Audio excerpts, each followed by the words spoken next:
What if the smartest move in basketball isn't making a move at all? While the league's power brokers frantically mortgage their futures, swapping first-rounders like poker chips in a high-stakes game, the Chicago Bulls have been doing something radical. Nothing. They've sat back, watched the chaos, and quietly accumulated what might be the NBA's most underrated treasure chest. But here's the million-dollar question that should have every basketball executive losing sleep. When the Bulls finally decide to cash in their chips, will anyone be able to compete with their offer? There's something deliciously ironic about Chicago's position right now. In an era defined by impatience, where franchises sacrifice tomorrow for a fleeting chance at today, the Bulls have become the league's most patient poker player. They're not rebuilding. They're not tanking. They're not desperately chasing the next shiny object. Instead, they're sitting on a mountain of draft capital that stretches into the early 2030s, watching other teams paint themselves into corners while maintaining complete control over their destiny. This isn't your grandfather's Bulls franchise. This is something different, something calculated, and potentially something brilliant. Let's establish the fundamental truth that governs modern NBA economics. This league runs on two currencies: elite talent and future draft picks. Most organizations treat these assets like opposite ends of a seesaw. Want the star? Dump the picks. Want to rebuild? Collect picks and shed salary. It's binary thinking that's dominated front offices for decades. But Chicago? They've discovered a third way. While franchises across the league have been packaging first-rounders like they're going out of style, desperately trying to accelerate timelines or escape mediocrity, the Bulls have preserved their draft capital with almost religious devotion. They've made trades, sure. They've moved players around their roster. But they've done it without hemorrhaging the one asset that provides maximum flexibility: unencumbered first-round selections. The result? Chicago currently possesses every single one of their own first-round picks, extending well into the next decade. No protections, no swaps, no complicated conditions that require a law degree to understand. Just clean, tradable, valuable draft capital that gives them leverage other teams simply don't have. This isn't hoarding, it's strategic patience. And in a league where most general managers are playing checkers, the Bulls might be playing three-dimensional chess. Here's where things get technically fascinating. Most casual fans don't understand the Ted Stepien rule, named after one of the worst owners in NBA history who nearly destroyed the Cleveland Cavaliers by trading away consecutive first-round picks. The rule prevents teams from trading first-rounders in back-to-back years, theoretically protecting franchises from their own stupidity. But here's the kicker. The Bulls aren't bound by these restrictions because they own all their picks. They haven't mortgaged anything. They haven't sent future selections to San Antonio, Oklahoma City, or New Orleans.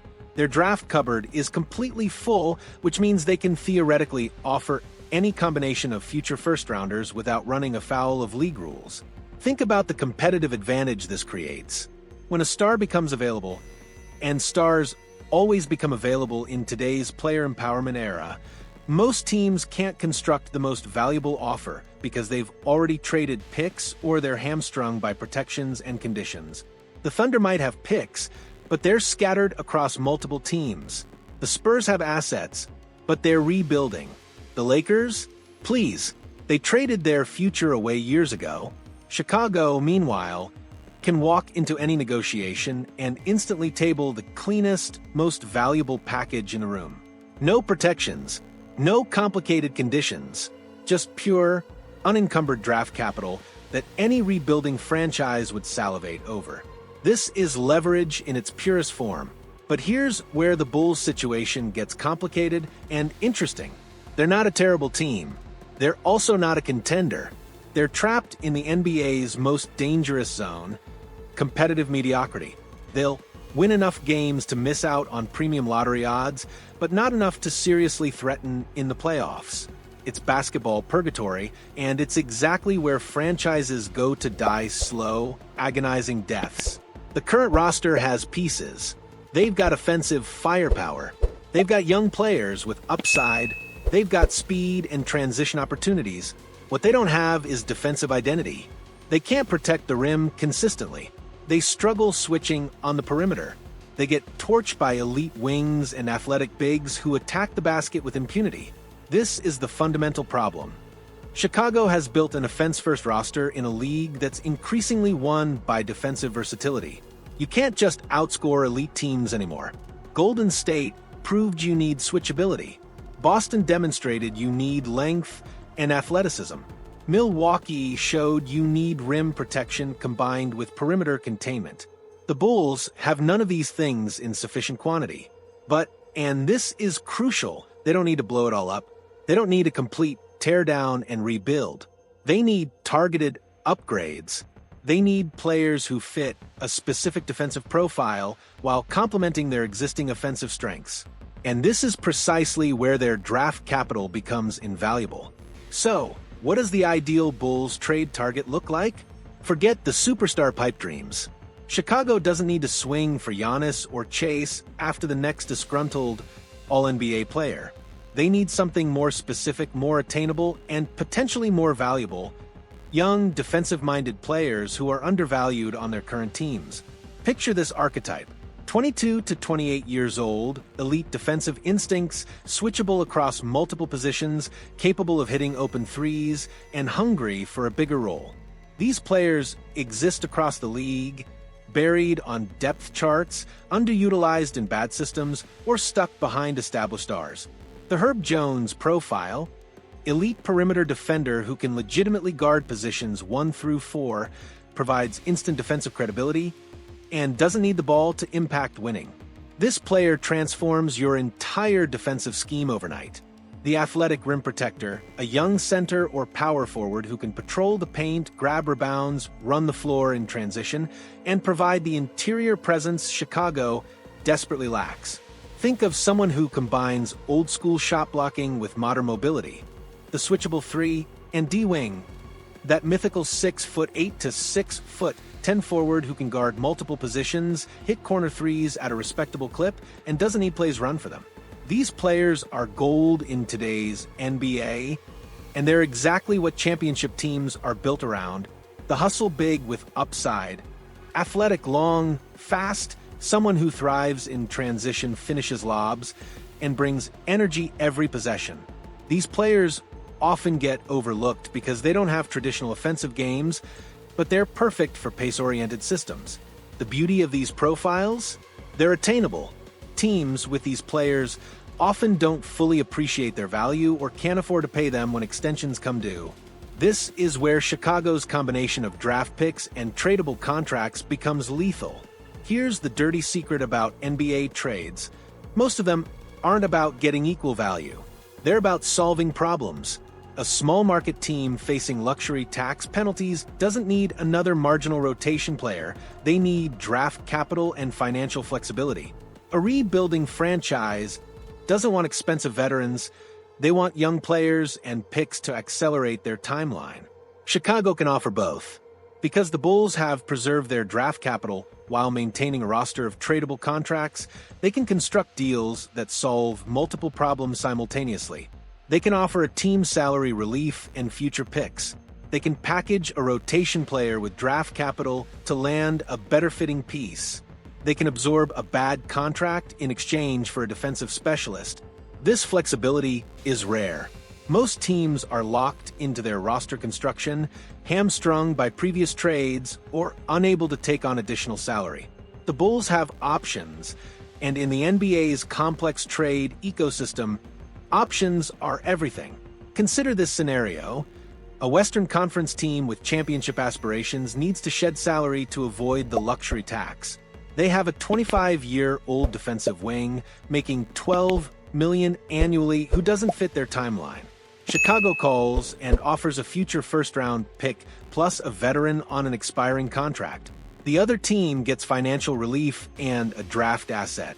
The Bulls get their defensive identity piece without mortgaging their future. That's the kind of deal that happens every season. And Chicago is perfectly positioned to be on the winning side.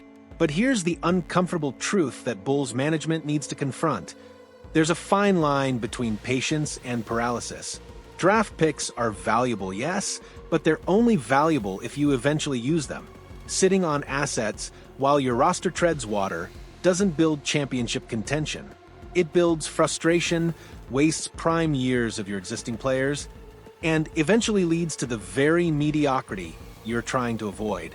The NBA is littered with franchises that got too cute with their draft capital, teams that waited for the perfect deal that never materialized, organizations that convinced themselves one more year of development would solve everything, only to watch their window slam shut. Chicago can't fall into this trap.